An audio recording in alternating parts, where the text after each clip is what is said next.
Alright guys, with the new update, there's 3 different individual guild bosses that you are able to battle within the week. And right now, I will have to say the trickiest out of all of them is going to be the Living Abyss. And the reason is because that the Living Abyss, you need to adapt according to each level, because all of the strength of the blobs that, or the ooze that actually the Living Abyss summons are going to be, stronger as it grows, alright, or as the level goes up. So in order to deal a lot of damage with the Living Abyss, you actually need to take advantage of these ooze, or the the mobs that the Living Abyss is going to summon throughout the battle, and they are actually going to heal themselves as well. So the majority of the damage is going to come down to whether you're able to keep this ooze alive in order to deal reflection damage back to the Abyss, because the damage that the ooze takes is directly transferred back to the Living Abyss as well. And also just keep in mind that they do have passive healing, so that's the reason why if you don't kill off these right away in the beginning and you keep them alive and just do consistent damage, then you are able to continuously deal that damage back to the Living Abyss. Let me just show you guys exactly what I mean by that. But before I get into the battle for level 1, this is directly for level 1, the team that I'm going to be using is going to be a speed comp. So inside of my live stream, you guys would have seen me try out a lot of summoner comps. That is going to be for a higher level Living Abyss. But for the lower level Living Abyss, you're going to be able to see right here, speed comp is going to be one of the best comps to use. And here's the reason why. Speed comp doesn't do massive amount of damage like in a burst, alright? So it's a consistent damage, so the Living Abyss and the ooze are able to kind of heal themselves before you're able to kill off the ooze, getting rid of the damage potential. Alright, so let me show you guys the topping real quick. Milk Cookie, 5 solid almond. Milk needs to survive, but 5 solid almond to give him a little bit of tank. And the next one is getting Madeline, 5 of the Swift Chocolate, in order to keep that cooldown a little bit lower, because you want to use Madeline Cookie's skill a lot faster, right? Even if it's a little 1 to 2 seconds, you want to have that cooldown a little bit lower. Of course, attack speed is going to be important. Damage resist, not as much, because of the fact that Madeline Cookie is pretty tanky in general.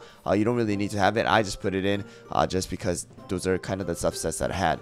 And the next one is getting Mint Choco, 5 of the Swift Chocolate. You want to skill up as soon as possible to able to boost the attack speed as well as give that heal.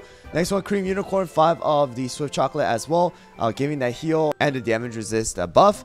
And the next one is going to Pastry. Pastry, 5 of the Syrian Raspberry to deal damage. You do want to keep the attack speed high, and damage resist, relatively a bit on the higher end as well, but just for me right now, that's what I'm using. But I do have Cream Unicorn as well. But here we go, the treasures are going to be very interesting: the robe, torch, and the jelly watch. So you guys might be wondering, HyRool, what the heck, no scroll? Yeah, here's the reason why. Like I said, you want to keep those ooze alive. That's the reason why I'm taking out the scroll and adding in the torch, because if you guys look at torch right here, create a burning circle dealing periodic damage equal to 49.7% of all cookies, a total attack to nearby enemies. So with the torch, you're able to consistently do damage to the Living Abyss through the ooze as well. So that's the reason why we are taking the Elder's Torch and not the scroll, because once again, scroll is going to kill off that ooze right away. So here we go. Let me do the level 1 boss here and show you guys exactly how this team works. Alright, here, we're going to be keeping it at auto, and I'm just going to use the skills rapidly, but you want to keep it there. First of all, Mint Choco, Madeline, and Pastry are going to be very important. And, because of the auto, you don't need to worry about the torch being activated, because it's automatically going to activate. But the rest of the skill, you want to still kind of spam as it comes out for cooldown.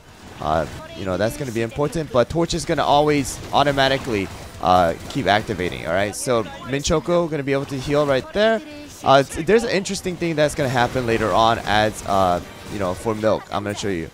So if Milk is able to use his skill before Living Abyss actually eats up Milk later, that one actually didn't work out too well. But right there, you guys are able to see right there, we actually killed the Living Abyss. Alright, and the torch, it's really, really good. And right here, the majority of the damage for this team is really going to come down to Pastry as well as Madeline. Alright, so because of the fact that we get the attack speed boost, we're able to attack the Living Abyss's ooze a lot faster, dealing and transferring the damage back to the Living Abyss. And you're able to just, keep them alive because they're not taking an amount of burst damage, but continuous damage.